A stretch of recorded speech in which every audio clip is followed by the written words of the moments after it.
आयशा, तुम मर गई थी ना आयशा बहन? ये जन्नत है, मगर मैं तो इलाज के लिए अस्पताल गया था।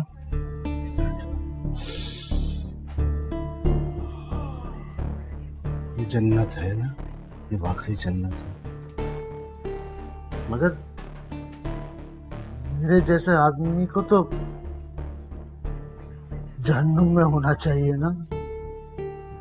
तो किसी से गलती हो गई, गलती, रॉन्ग नंबर लग गया होगा। खैर छोड़ो छोड़ो छोड़ो। आप मुझे माफ कर देना। मैं आपके लिए दुआ करूंगा मैं। आप यहाँ जन्नत में रहिए, मुझे जहन्नुम का दरवाजा ढूंढना है अभी। जहन्नुम, ये तो जहन्नुम का दरवाजा।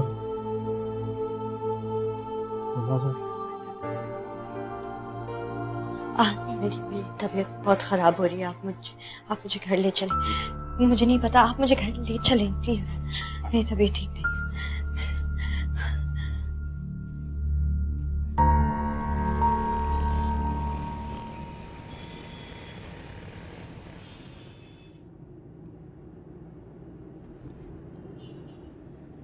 बहन आप प्लीज रिलैक्स रहें। स्ट्रेस आपके लिए और आपके होने वाले बच्चे के लिए बहुत बुरा है। तो मुझे हमारी औरतों की बिल्कुल भी समझ में नहीं आती। सारी दुनिया का स्ट्रेस, सारी दुनिया का बोझ अपने सीने में दबाए बैठती है, किसी को पता भी नहीं चलने देती, चुपचाप। और हाँ, मैं उस पेशेंट को जानता हूँ, वो क्या नाम है उसका, पाशा सदरुद्दीन। डॉक्टर गजाली के यहाँ पेशेंट है, न्यूरो पेशेंट है उनका। तो वो 4 महीने से उनके पास आ रहा है। और ये सब कुछ आप मुझे क्यों बता रहे? घर आ गया, प्लीज आप मुझे छोड़ दें और वापस चले जाएं। मुझे समझ में नहीं आता, ना उस दिन आप मुझे बचाते और ना ही मैं इस दुनिया में होती।